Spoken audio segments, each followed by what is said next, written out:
Welcome to the We Are Indy Nation podcast. I'm Evan J. Thomas. With me always is Dennis Stover. This week's episode, we break down the Irish's 41-40 loss at home to Texas A&M. And with an 0-2 start, can Notre Dame run the table and make the playoff like they did last year? We will have our predictions for the Notre Dame and Purdue game this Saturday that both Dennis and I will be at. Dennis's first home game, and I don't know how long. Yay. Yeah. But it'd be much better if they were 1-1 instead of 0-2. But I mean, it'll be fun. The last game I was at was 2013, so that's 12 years. Wow. So how are you feeling today, Dennis? What's I going feel on? Fine. Loss stinks. I'm not gonna yell and scream, and because I think I probably already did enough of that. It's really disappointing, though. It's really, really disappointing. Because, again, being a Notre Dame fan for a long time, it's like we've seen this before. They have a good year and they progress, to be a top level team. And then in 2 games in 8 quarters, they're 0-2, it's like, and it's just a 3-game losing streak when you think about, Yeah. And actually, I brought that up last week where they were 2-game losing streak. But anyway, talking about the 0-2 start, obviously this game went wrong in various ways. You and I were texting throughout the entire game. Give me what you saw that was the major problem. Sometimes I thought you and I were watching different games because I was like, is this guy seeing the same thing that I'm seeing? I was like, what game is he watching? I try to be positive. You are the ultimate optimist, and I love you for that. But it's like, dude, you are not blind either. Like, I know. To put it in, numbers don't lie, and since they got rid of Van Gorder and that awful, what was it, 2016 or 7? Anyway, his tenure was terrible, right? And they made strides to get, ever since then, Kelly he got Elko, he got Clark Lee, he had Marcus Freeman, and then Marcus Freeman gets Al Golden, and it's like, and then Al Golden, the last 2 years, okay, you know how hard this is in college football, and this is what separates the great teams from the mid-level teams, is having a top 5 defense. That's obviously proven. I think within the last couple national championships, there may have been one team that wasn't a top 5 defense. So Notre Dame, top 5 defense the last 2 years. Top 5 defense the last 2 years. In 8 quarters, they have regressed to 108th nationally this year. 108th. What did they give up? 3,000, I think, passing yards to Marcel Reed? 360 passing yards. 488 total yards. If Ash said what he was planning on doing in the preseason of not changing up he's got the blueprint, the players, this, that, and the other. These guys are out there, one, looking clueless. Like, there is no pass rush. Zero. They just look absolutely lost. And then when they pan to Ash on the sideline, he looks clueless, and he's like, he has this like who farted look on his face, like, did I forget to turn the lights off, or did I leave the kid in the car or something? It's just, he looks befuddled and just, I'm not gonna rip on the kids because they're kids, but I'm gonna go after the coaches, man, because he's a man and he's 40. He's 40. Man. He is awful, and I think Freeman should take over the play calling. I called that with you during the game. It's just that stat to me. Yeah, they lost the game, and you can go to Buckner, and I don't blame it on Buckner because all that would have done, they would have tied the game. That's all Buckner did was prevent the game from being tied and going to overtime. He didn't lose the game for us. That play happens. It just sucks that it happened at that time. Correct. That's football, right? And I saw it could have went our way. What's that, Holmes? I was going to say, I saw so many people blaming the loss on Buckner, but like you said, there were so many other things that went wrong during that game. Yeah, that's just blame on just that. the number one thing is the defense overall as a whole. It's not even the one unit. It's the whole, because there's no pressure. I don't know why they are not playing Rubio and starting Rubio. When he was out there, he made a difference. He batted a ball down. He was putting pressure. He's a big body. They got small-ass Heinisch out there, and it's like you're not playing Navy, dude. You need some beef up there, man. Yeah. And the defensive backs, bro. And this is where I'm going to go. You said you don't really take shots at players or blame them. Christian Gray, what the fuck are you looking at, dude? What are you playing? Oh, man, you went there. There it is. I did. We got to have a little icon that goes up. For That's why there's now a note at the bottom. I love that. I saw that. That's hilarious. We swear because that's what real people do. You know what?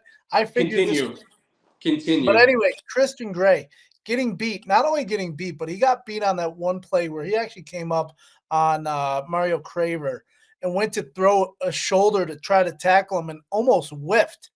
And he went right by him. I mean, he hit him, but all he's got to do is wrap up. The guy goes down. It. I don't like. Again, that's coaching. Like, where's the technique of tackling? Like, I can't. Chris Ash is not a good defensive coordinator. I know all the fans and all the people are like us. It's Brian Van Gorder. I was saying it, and it is. It's exactly like. So I sent you that meme the other day. Was it yesterday? Where it was the Scooby-Doo picture. Hey, look who it is! And it went from Van Gorder to Ash. Yeah, well, that's basically it. What else? Yeah, he got beat bad, but not only this, the score. Notre Dame put up 34 points, and then we had the punt block. So we put up a lot of points. The fact that we gave up so many yards, and we haven't given up yards like this. We didn't give up yards like this in the playoff against Georgia and Penn State. And it's crazy, man. 488 total yards. Like we said, 0 sacks, nearly 0 pass rush. I mean, like if any other job. Right, and this is the job for these coaches, right? If any other job, you or I or anybody in a position like that they're in, right, and their performance from just a few months to not even the end of the year, right? It's like January, they play January all the way through January. I know there's missing a couple pieces on defense. I get it, but that's college football. And then you regress that bad in 2 games. And I know it's only 4 points, but I don't believe in that. Oh, it's a moral victory, because it's still a loss, man. You can win every game, go 12-0, and win every game by 1 point. Are you going to say you're not an undefeated, awesome team? It's just the way it goes, right? So the interesting thing that I've been seeing on different platforms, Marcus Freeman, as it shows at the bottom, second 0-2 start on his career to start a season. Though last year, after 2 games, we were 1-2 in a horrible loss at home to NIU. And I keep saying, is Notre Dame in a better position this year? We were 1-1 going into Purdue. What did I? You said 1-2. We were 1-1. We lost. We beat A&M, and then we lost to NIU. Yeah, I thought that's what I said. I thought we were 1-1. Whatever. 1-1. Okay. So we were 1-1 going into the 2 years before that, Marcus Freeman was 0-2. Losing to Ohio State and Marshall. So we lost to NIU. We were 1-1 on the season at the same time we are now. Are we at a better position now, losing to 2 top 20 teams by a total of 4 points this year than we were last year losing to NIU? No, because we only lost to NIU 16-14, and Riley Leonard had a terrible game. And we only allowed 16 points, and they got a field goal at the end. We had a chance, but they blocked a field goal at the end. So no, again, top 5 defense for the last 2 years, and regressed in 2 games to 108. That's it. The prosecution rests. Thank you, Judge. Okay. Well, I'm going to say he's a bum. I'm going to say we're in a better position this year, losing the 2 top 20 teams by a total of 4 points with the rest of the season left. Just saying that's my point. It took 5 years for ND to get to that level of defense, and in 2 games they regressed to what they used to be, the laughingstock and this and that. Do you think just somehow miraculously in another 10 games that they're going to be able to turn the defense around that quickly when it took 5 years to get it to that level? Yes, I do. Okay, I well, think you have a lot of hope in Ash, and I do think they can turn it Freeman around. made this coach speak is madness, because a lot of times, and this is every coach at any level, it sounds ignorant, because when he used a term. Ah, man, what did he say? We have to be. It's so like ignorant sounding. I can't even remember what it says, but it's basically using back-to-back adverbs, like ending both words in ly, and it just sounds so stupid. Oh, something velocity, or using, excuse me, one adverb, not two, but something like, and it just sounds really dumb. I don't like, they're not executing correctly because they're not processing it fast enough. So therefore they're not attacking with velocity. And it's just some of the phrases and the terms, I sound like an idiot now because I'm not doing a good job of describing it. So I'll get off my soapbox, but because he didn't say anything in the press conference. You know what I mean? He didn't say anything, basically. He said a lot without saying anything. And it's just, there's really no depth chart changes to make. I think Rubio should be starting. I think they should rotate better like that. Moore is going to be injured. I think he's out, possibly, because he tweaked his knee or something. Ankle, it looked like, because they had it taped up. But for him to sit there, and because the question was asking, for him not to really see it and think like there is a serious problem on defense. I just don't think you're doing the fans and yourself service enough to just think that you can fix it with a light switch and you're going to fix it overnight. Yeah, they were really good. They were good teams. We'll see how it plays out. Miami looks legit. We can see what happens with A&M. I agree. But I just wanted more from what, I never heard the term velocity in football before. So maybe it's because I haven't played in 48 years. So I don't know. But one glaring loss at the end of that game, obviously we had Adon Schuler was out for being ejected for targeting on another BS call. So obviously, that targeting call was absolutely horrendous. And I guess Terry McNulty or Macaulay or whatever, he's like, Macaulay. He said at the end of the game, I guess the refs missed badly a hold on the final play of the game. Play of the game. It wasn't a hold. It was a tackle by the offensive lineman. And he even was like, the SEC kind of, but we can't do that. You know what I mean? We can't. I'm not blaming the refs because it's not the refs' fault for that. Right. But Adon Schuler. It's the defense's fault because, again, they scored 41 points.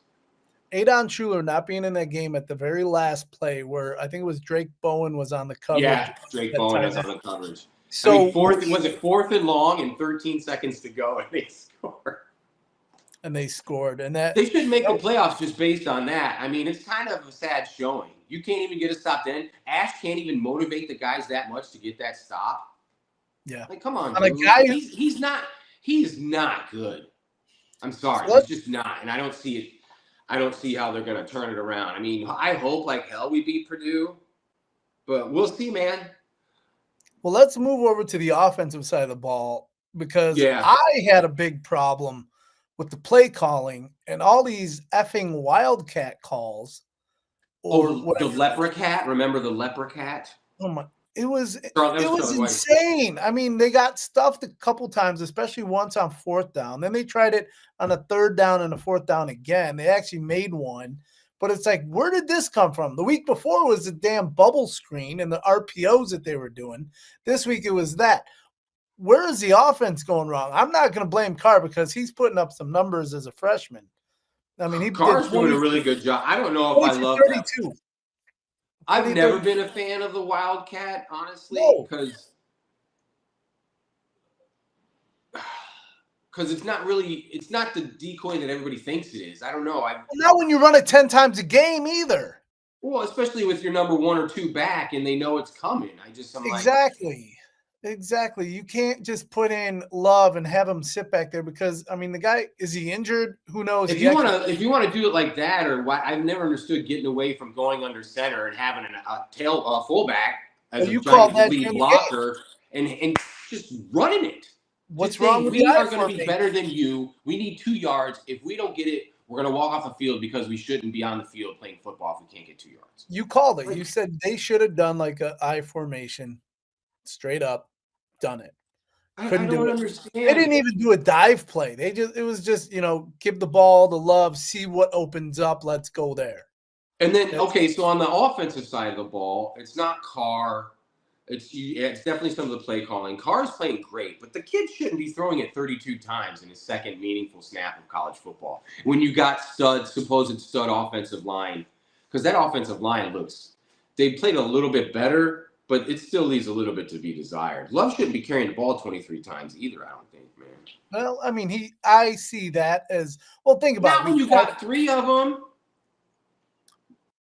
Who's the What was the average?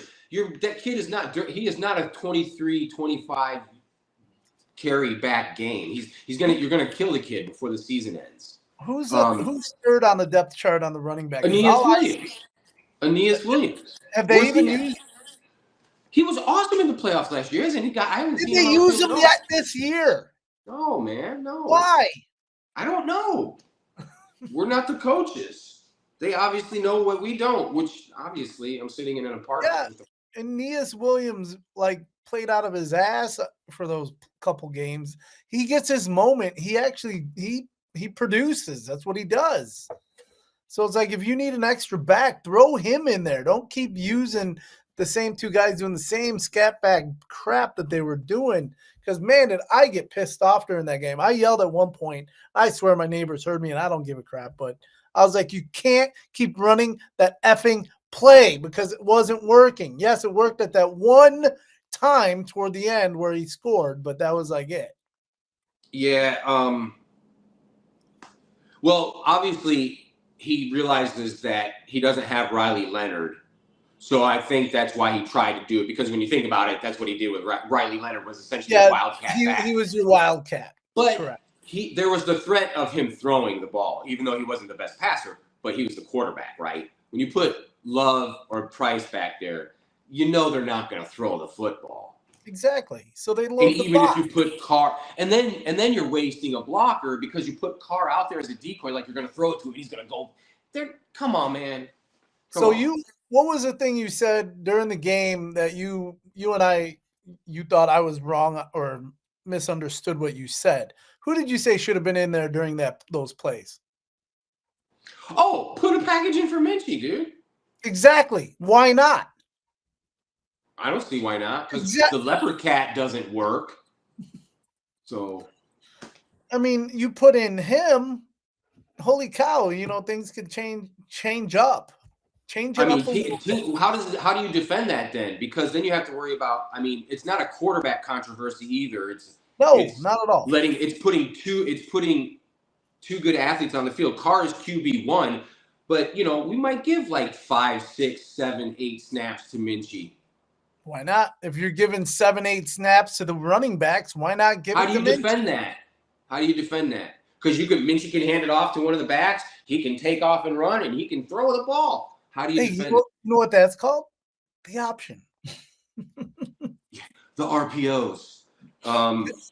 Yeah. So that's my gripe on offense. I mean, it just goes to show you if we had a little bit better left tackle and they were run blocking a little bit more, because Carr, I mean, a 142 QBR. He's gotten better numbers than old Heisman, give it to him, national champ Arch Manning. Yeah. 142 QBR, almost 63% completion. Obviously, first. It just goes to show you what Denbrock can do with, yeah. And I know he's trying to be cute with the Wildcat, but again, you could have done maybe a couple bubble screens / RPOs. I think he needs to stop worrying about protecting Carr and just let him play. Exactly. He's going to make some turnovers. He's going to make turnovers as long as they're not at a rip like insert Drew Tommy Pine? Reese. Like a Drew Pine move or something? Or Tommy Reese, old turnover Tommy. Or oh my God, who is Andrew? What was his name? Holy cow, big head. Andrew Hendricks. Oh my God, Wow. that guy. Wasn't he? And Dane Christ even did a couple bad fumbles. Yeah. So I mean, I think you and I were at one. Yeah, that's it was an inexcusable loss. I hope Freeman really gets it together. All those other great, things we said about him last week gets ready for, It's funny too because right before the end of our show for our predictions, I was going to pick A&M, and I was like, you know what, ND's got this game. Ash is no good. So before we get to our predictions, we want to see any what other games we're going to be watching. Yeah, the Illinois-Indiana game is going to be nice, huh? Yeah. So why is Indiana so low just to start? Just kind of curious on that. Is it just because they've lost most of their players? The schedule. Okay. The schedule is soft. They didn't play anybody last year. When they did, they lost. True. And then, I don't know how their schedule looks this year, but there was a lot of teams in front of them. But nobody saw, ND or Clemson being clunkers that they are, Florida tanking. So it was funny because after the Clemson loss, what did I say to you?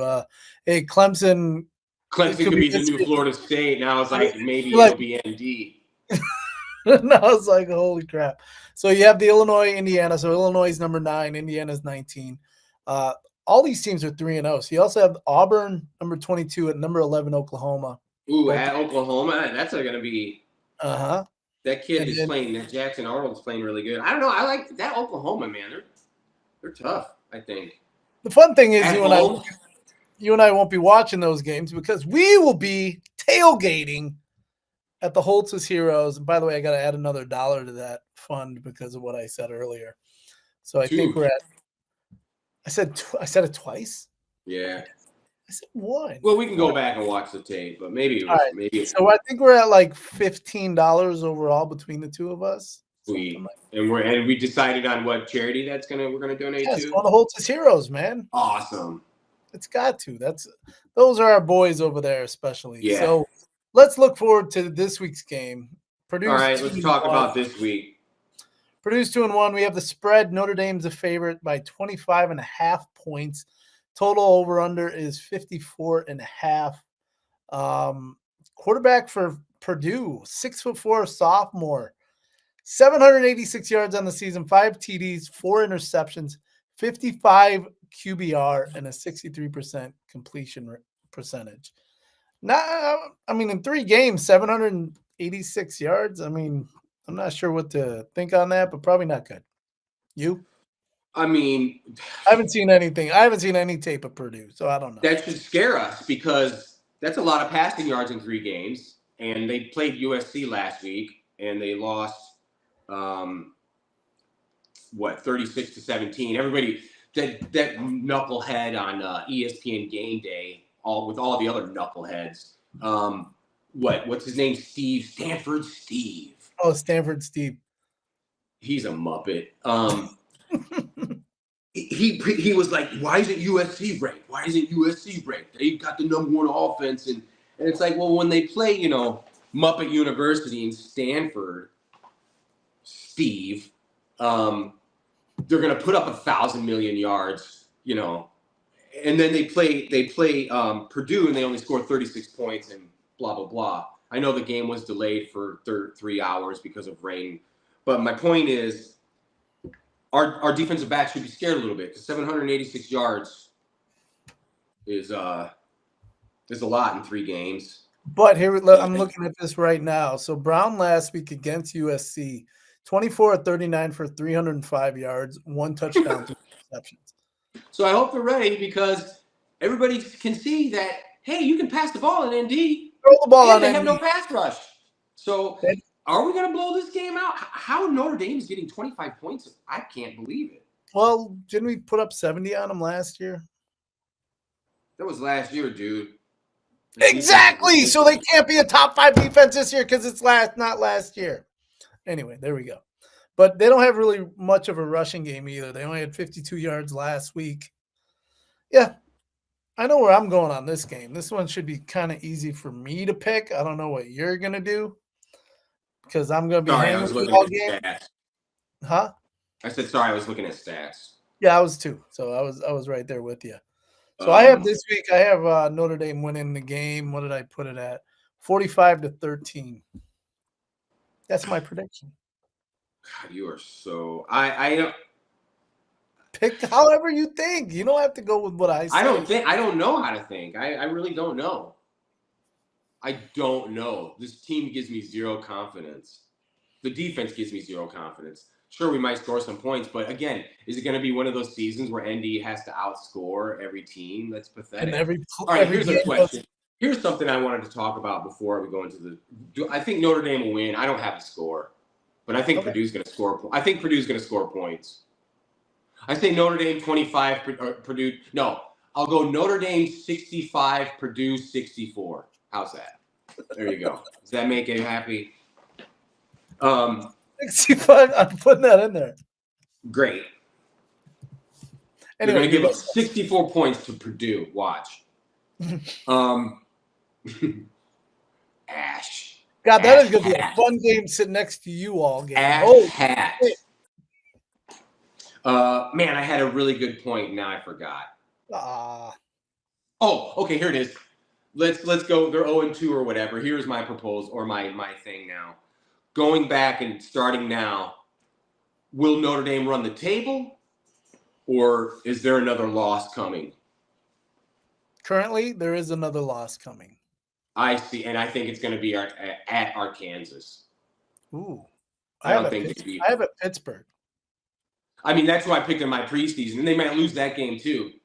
But Pittsburgh did Pittsburgh end up losing to West Virginia? Yes.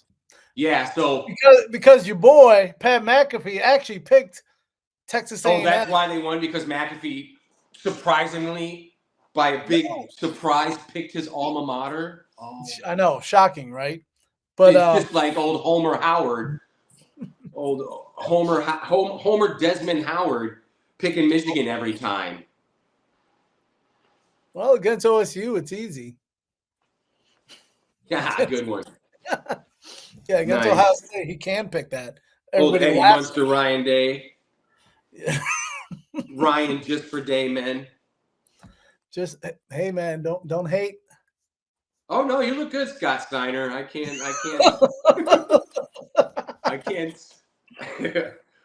Yeah. Pump, baby. Yeah. We are going. You and I are going to have a blast. This will be your first game in 12 years at Notre Dame Stadium. The changes at that stadium. Yeah, I'm excited to see the changes. It is unbelievable. I love it. I don't know how you're going to take it because you remember back in the day and everything.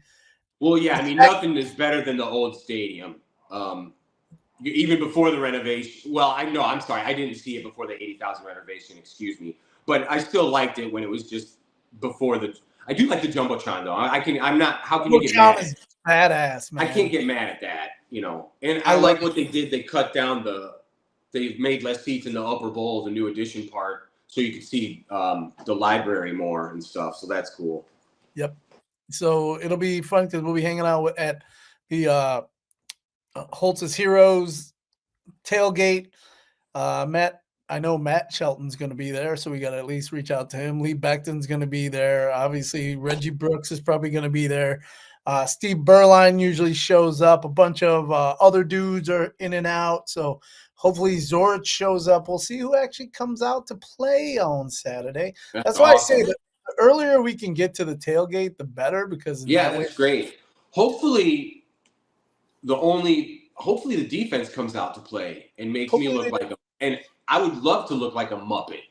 Make me look like a Muppet, please. And stop somebody. We'll try to do that. They will try to do that. You're playing on Saturday? No, that's what I said. I said Are you coaching on Saturday?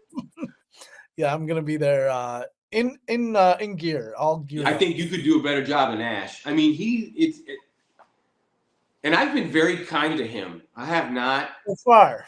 laid into him. One more loss, like if Purdue wins this game by more. I mean, I honestly, I love your optimism, and I think you're really great for that. But I don't see them. What he has managed to dismantle in 2 games of football it's ridiculous. I mean, if you did that at some other big time job, that's like a profit margin, right? Well, So if you lost that much profit in your business, it's kind of crazy in college football already. There's been 2 coaches that have been let go. You had UCLA and was it Virginia Tech? Dude, when there's this, I mean, look at the level of money involved in college football. That's why they're letting these guys go. They're like, you got to go because there's so much money, and it's just, it's bad. It is bad. All right, my man. Well, let's wrap this show up. We're at 30 minutes. Good. It's gonna be awesome. Finally, I can't wait to see you on Saturday, and I really hope. I just don't want to win. I would like to see an improvement, a vast improvement on the defensive side of the ball. Would you like to see a 45-13 win? Because I know I would. That'd be great. That would be it would be not acceptable, but it would definitely tamp down the I don't know. I still don't see this being a playoff team, though. We'll see. We will see. And it all starts with this Saturday. Notre Dame at home against Purdue. For Dennis Stover, I'm Evan J. Thomas. Follow us all over the socials. And our website, weareNDNation.com. Until next week. Go Irish. Fire Ash.